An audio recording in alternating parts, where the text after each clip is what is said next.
moments later. Assalamualaikum warahmatullahi wabarakatuh.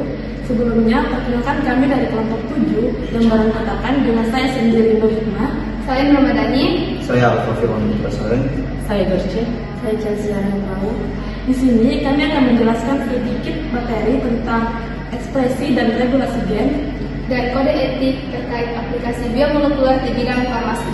Simak terus video kami. Oke, baik teman-teman, di sini saya akan menjelaskan tentang ekspresi dan regulasi gen. Jadi, teman-teman pasti sudah mendengar kata ekspresi dan regulasi. Nah, di sini saya akan menjelaskan apa itu ekspresi dan apa itu regulasi di dalam konteks biologi sel dan molekuler. Jadi, teman-teman, ekspresi adalah suatu proses di mana informasi genetik yang berada dalam suatu DNA itu diubah menjadi produk fungsional seperti RNA dan protein. Kemudian, regulasi itu adalah mekanisme yang mengatur seluruh aktivitas genetika dalam suatu sel atau organisme. Jadi teman-teman, regulasi itu dia mengatur kapan, di mana, dan seberapa banyak gen yang akan diekspresikan. Jadi teman-teman, ekspresi dan regulasi gen adalah suatu proses di mana informasi genetik yang berada di dalam DNA itu diubah menjadi RNA dan RNA itu diubah menjadi protein. Selanjutnya, peran penting RNA dan mRNA. Sebelumnya kita harus mengetahui dulu apa itu RNA dan mRNA. Jadi RNA itu adalah molekul nukleat yang berperan penting dalam berbagai proses biologis, terutama dalam sintesis protein. Nah, sedangkan mRNA itu adalah jenis RNA yang membawa pesan dari DNA menuju ke inti sel. Selanjutnya adalah mekanisme ekspresi gen. Jadi yang pertama ada transkripsi DNA. Transkripsi DNA ini adalah proses di mana informasi genetika disalin dari DNA menuju ke molekul RNA. Jadi yang kedua ini adalah translasi RNA. Translasi RNA ini adalah proses di mana kode genetik yang berada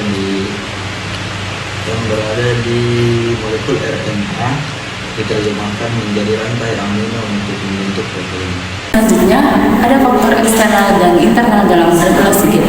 Nah, yang pertama ada faktor internal.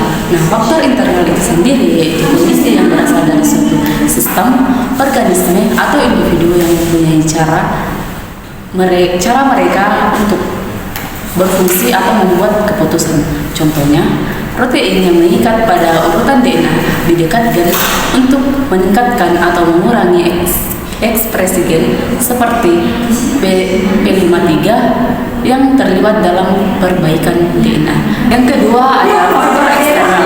Nah, faktor eksternal itu sendiri yaitu elemen di luar organisasi atau individu yang dapat mempengaruhi keputusan, kerja atau kondisi mereka. Contohnya, faktor lingkungan seperti suhu, pH, dan ketersediaan yang mempengaruhi ekspresi gen. Misalnya, suhu yang ekstrim dapat atau menonaktifkan gen tertentu untuk adaptasi. Adapun kesimpulan dari ekspresi gen dan regulasi gen yaitu ekspresi gen mengubah informasi genetik menjadi produk fungsional, sedangkan regulasi gen mengatur kapan dan seberapa banyak produk genetik tersebut diproduksi.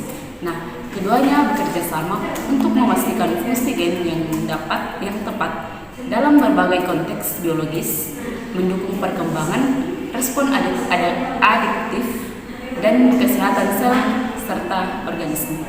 Itu ada perbedaan eukariotik dan prokariotik dalam regulasi gen. Jadi, setiap kromosom itu dia terdapat ribuan gen, sehingga pada struktur gen prokariotik itu berbeda dengan eukariotik. Kalau pada genom prokariotik itu dia umumnya hanya tersusun satu kromosom yang besar, terbentuk dari DNA untai genap yang berbentuk sirkular. Sedangkan berbeda dengan eukariotik. Kalau pada genom eukariotik itu dia hanya memiliki beberapa kromosom linear. Mungkin teman-teman bisa lihat contoh gambarnya itu ada di sini di atas. Itu di situ terdapat bentuk molekul DNA. Di situ ada DNA linear sama sirkular. Nah, kalau pada contoh gambar di sebelah kanan saya ini itu ada bentuk untaian DNA.